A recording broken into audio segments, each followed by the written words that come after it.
بسم اللہ الرحمن الرحیم۔ حضرت سلطان محمود غزنوی رحمۃ اللہ علیہ اپنے کچھ سپہ سالاروں کے ساتھ جنگل کے راستے سے بھٹک گئے۔ عصر کا وقت تیزی سے سورج ڈھلنے کی طرف گزر رہا تھا۔ سلطان جنگل میں راستہ تلاش کرنے میں سرگردہ تھے کہ ایک ہندو دھرم کی شہزادی پر نگاہ پڑی جو اپنی کنیز کے ساتھ شاید شکار پر نکل آئی تھی۔ اکیلی شہزادی اور اس کی کنیز اس چیز سے بے خبر دریا کے کنارے پاؤں ڈبوئے بیٹھی تھی کہ ان کے پیچھے ایک جنگلی ریچھ پہنچ چکا ہے۔ اس وقت تک کہ سلطان کا تیر اس کے حلق میں پار ہوتا ہوا ریچھ شہزادی کی کنیز کو ایک ہاتھ کے پنجے سے ضرب دے چکا تھا۔ اس سے پہلے کہ شہزادی اپنا ترکش سنبھالے اور تیر کمان میں لگاتی شاید بہت دیر ہو جاتی، سلطان محمود غزنوی رحمۃ اللہ علیہ نے بہتر پہ 3 تیر اس جنگلی درندے پر دے مارے جس سے وہ ڈھیر ہو گیا۔ شہزادی کو یہ جاننے میں مشکل نہ ہوئی کہ اس مہارت اور بہادری کا مظاہرہ کوئی جنگجو سپہ سالارہ ہی کر سکتا ہے۔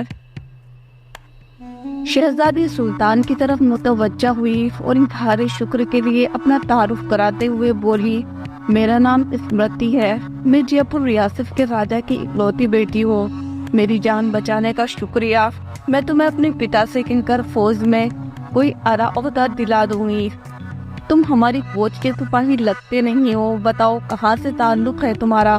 اسمرتی شاید یہ نہیں جانتی تھی کہ اس کے سامنے کوئی معمولی سپاہی نہیں بلکہ اس وقت کی سب سے طاقتور اسلامی لشکر کے سربراہ سلطان محمود غزنوی رحمۃ اللہ علیہ ہیں، جن کے نام سے ہی ہندو راجاؤں کے حلق خوش ہو جاتے ہیں۔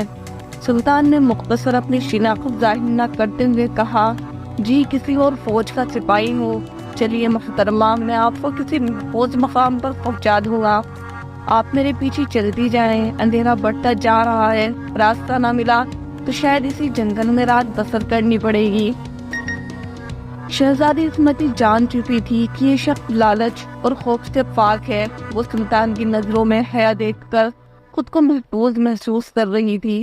جنگل کی خاردار جھاڑیوں کی وجہ سے شہزادی کا پہران مختلف جنگوں سے چھننی ہو چکا تھا۔ شہزادی تھکاوٹ سے چور چور ہو چکی تھی۔ سلطان نے شہزادی کو ایک سخت پتھروں اور درختوں کی اوٹ کی طرف اشارہ کرتے ہوئے کہا، شہزادی آپ ادھر آرام کر لیں، رات کی تاریکی بڑھ رہی ہے اور موسم میں بھی تغیر کے آثار ہیں۔ اندھیرے میں مزید سفر گھنے جنگل میں کرنا دشوار ہے اور صبح نکلے تو شاید میں آپ کو کسی محفوظ مقام پر پہنچا سکوں۔ اسمرتی کے پاس سلطان پر اعتماد کرنے کے علاوہ کوئی دوسرا راستہ ہی نہ تھا۔ سلطان نے محسوس کیا کہ شہزادی اپنی بیش قیمتی مگر قدر باریک لباس میں جنگل کی ٹھنڈی رات شاید نہ گزار سکے۔ سلطان نے اپنی موٹی چادر شہزادی کی طرف اچھال دی اور معنی سے نظروں سے شہزادی کو دیکھا، جیسے کہہ رہے ہوں یہ اوڑھ لیں۔ شہزادی نے بلا جھجک چادر اوڑھی اور ٹیک لگا کر درختوں کی اوٹ میں پاؤں پسار لیے۔ اس کی نظریں سلطان کے چہرے کی طرف جمی ہوئی تھی، جو نظریں جھکائے ایک قریب کھڑے بڑے پتھر پر بیٹھ کر آگ جلانے کی کوشش کر رہے تھے۔ بلاخر آگ جل گئی۔ اس کی روشنی میں سلطان کا نورانی اور بھرا ہوا وضاحت والا چہرہ چمک رہا تھا۔ سلطان نے شہزادی سے قطع نظر مٹی سے تیمم کیا اور نماز پڑھنے لگے۔ شہزادی کو جھٹکا لگا، اوہ یہ تو مسلمان لگتے ہیں۔ ایک دفعہ شہزادی کانپ گئی، کہیں غزنی کی لشکر سے تو نہیں، یہ تو لٹیرے ہیں، گائے بھینس بکری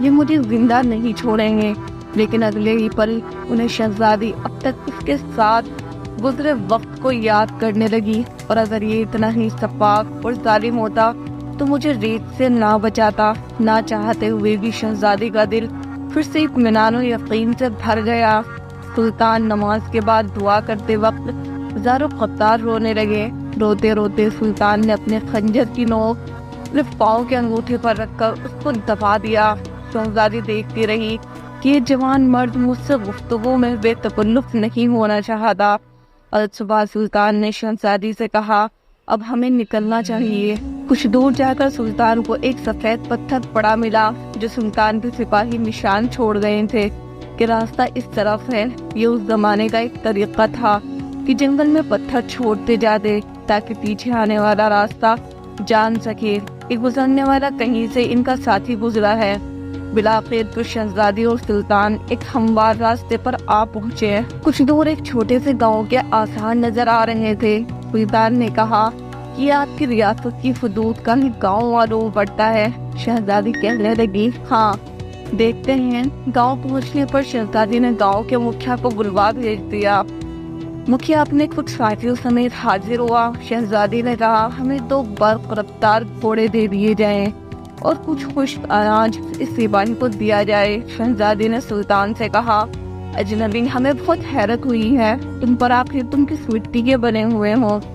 ساری رات تم اپنے خنجر سے زخم اریدتے رہے اور میری طرف کوئی توجہ نہ دی۔ تم چاہو تو ہمارے ساتھ محل چلو، ہم تمہیں انعام و اکرام سے بھر دیں گے اپنی جان بچانے کے بدلے میں۔ سلطان نے گھوڑے پر سوار ہو کر شہزادی سے کہا، شہزادی صاحبہ، زخم اس لیے اریدتا رہا کہ آپ کا فصل میرے ایمان کو درد نہ پہنچائے اور میری توجہ میرے درد کی طرف رہے، آپ کی طرف نہ بڑھے۔ شہزادی کہنے لگی، کیا تمہیں یہ موقع گنوانا چاہیے تھا؟ ہم کے خلوت میں ملاقات کے لیے لوگ اپنی ریاستیں دستبردار کرنے کو تیار رہتے ہیں۔ سلطان کہنے لگا، شہزادی، میں مسلمان ہوں اور محمد مصطفیٰ صلی اللہ علیہ وسلم کا غلام ہوں۔ میری نظر آپ کے جسم پر نہیں بلکہ خود میری اپنی روح پر تھی۔ شاید میرے جسم سے گناہ کا داغ دھل جاتا، لیکن میری روح پر ان گناہ کا داغ لے کر میں اپنے نبی پاک صلی اللہ علیہ وسلم کو کیا منہ دکھاتا؟ مجھے یہ گوارا نہیں تھا، کیونکہ الحمدللہ میں ایک سچا مسلمان ہوں۔ شہزادی، یہ جواب سن کر اس سپاہی کے اپنے سچے مذہب اسلام کے ساتھ لگاؤ، محبت اور وفاداری دیکھ کر ان کے کردار سے متاثر ہوئے بنا نہ رہ سکی، جیسے اس کا دل اس اجنبی کے مذہب اور زندگی میں شامل ہونے کو بے قرار ہو۔ یہ کہہ کر سلطان نے اجازت چاہی۔ شہزادی کہنے لگی، اپنا اور اپنی فوج کا نام تو بتاؤ، ہم یاد رکھیں گے۔ سلطان نے چادر سے نقاب اوڑھا، تیر کش کندھے پر ڈالے، تلوار اپنے میان میں ڈالی اور گھوڑے کی رکابیں پکڑتے ہوئے بولے، شہزادی، میرا نام ہے سلطان محمود غزنوی اور میں ہی غزنی کی عظیم الشان فوج کا سپہ سالار اعظم اور سلطان یعنی بادشاہ ہوں۔ اور یہ کہہ کر سلطان میں گھوڑے کو ایڑ لگا دی اور سر پر دوڑتے ہوئے آنکھوں سے اوجھل ہو گئے۔ اللہ اکبر، سبحان اللہ، ماشاء اللہ، یہ تھے اللہ اور اس کے رسول صلی اللہ علیہ وسلم کے سچے وفادار۔ ایسے تھے اسلامی سلطنت کے حکمران اور مسلمان بادشاہ اور کامل ایمان والے۔ آج ان کے نقش قدم ہم سب کے لیے راہ نجات ہے۔ دوستو، ہم امید کرتے ہیں کہ تاریخی واقعہ آپ کو پسند آیا ہوگا۔ ویڈیو پسند آنے کی صورت میں ویڈیو کو لائک بھی کریں، شیئر بھی کریں۔ اگر آپ نے ہمارا YouTube channel professional Islamic story کو سبسکرائب نہیں کیا تو کر لیجئے گا۔ انشاءاللہ پھر ملیں گے۔ اللہ حافظ۔